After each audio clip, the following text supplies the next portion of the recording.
Daydreamer, anticipazione episodio 98. Sanem provoca un incidente a Pauline. Sanem, dopo aver provocato Jeanne e entrambi rimasti sconvolti dalle sensazioni provati che li hanno riportato indietro nel tempo, ritorna nel suo ufficio al piano di sotto. Anche Pauline va nell'ufficio di Jeanne, cercando di convincerlo ad andare ad un workshop di cucina, eppure lei cerca di provocarlo, ma non sorbisce lo stesso effetto che Sanem risveglia in Jeanne.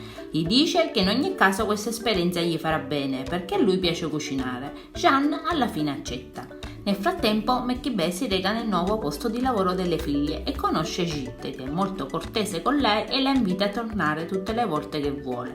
Lei però poi va da Jeanne, lì trova Pauline e anche Meckibè comincia a starnutire. Jeanne sottolinea che ha la stessa allergia della figlia. Anche Jeanne è molto cortese con lei. Lui inizia ad assaggiare il piatto che la donna gli ha portato e Pauline rileva che sta mangiando con le mani. Lui dice che con le mani il sapore è differente. Pauline se ne va e Jeanne e Meckibè parlano finalmente da soli. Jeanne le dice che lui se ne andrà. Meckibè ribatte che lui non dovrebbe lasciare quel posto che lui adora. È difficile per le persone trovare un posto dove adattarsi bene, così come lo è trovare la persona giusta. Purtroppo arriva Yuma a interromperli e i due si ringraziano a vicenda. Intanto tutti si trovano nell'ufficio di Sanem, dove Gege racconta che la nonna lo sta minacciando affinché si sposi.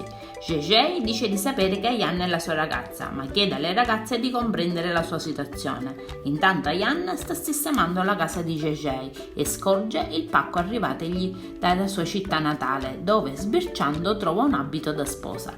Chiaramente fraintende la situazione e poco dopo, incontrandolo, gli dice che accetta la sua proposta di matrimonio, provocando lo sconvolgimento del ragazzo. Jeanne è confuso e parla con Emirè. Il fratello gli chiede cosa stia facendo con Pauline, ma Jeanne ammette di essersi ritrovato a dirle sì pur non volendo partecipare al workshop. Emirè allora gli fa capire che quando Sanem ha dato il suo profumo a Fabri non la pensava allo stesso modo, ma in realtà si tratta della stessa cosa. Emirè gli consiglia di non affiancarsi a Pauline e di pensare a se stesso e alla ragazza che ama davvero. Jeanne risponde che ha amato Sanem e la considera ancora speciale per lui. Emirè allora gli fa presente che se fosse davvero speciale non la ferirebbe così tanto andandosene via. Jeanne si reca al workshop di cucina con Pauline, ma arrivano anche Gitte e Sanem. Incredibilmente si tratta di una coincidenza, neppure i due fratelli sapevano che si sarebbero ritrovati lì. Durante il workshop Jeanne e Sanem sono ovviamente gelosi dell'attenzione che Pauline e Gitte rivolgono ai rispettivi compagni. Lo chef dice che è importante lavorare puliti e fare lavoro di squadra. Sanem, posizionata vicino a Jeanne, dice che anche loro un tempo erano buoni partner. Da qui entrambi partono tirando fuori i loro problemi. Viene tirata in ballo anche la questione del profumo e Sanem piange dando colpa alle cipolle. Lo chef suggerisce di perdonarsi l'un l'altro. Jeanne e Sanem si osservano spesso e lui pensa alle parole di Emirè, oltre al momento felice in cui insieme a Sanem avevano cucinato a casa sua.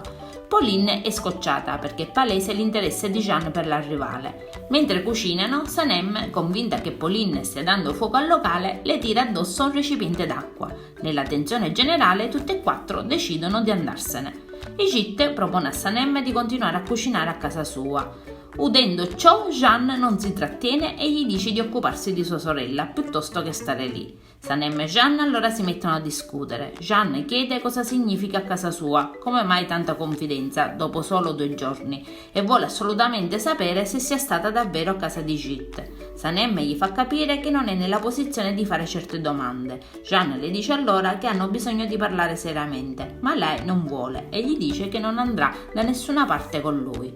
Jeanne allora la carica sulla sua schiena mentre lei urla che non può rapirla. Lui ribadisce che hanno bisogno di parlare sul serio e che la porterà in un posto. Adesso non ci resta che guardare l'episodio. Io vi saluto e vi aspetto al prossimo video. Bye bye!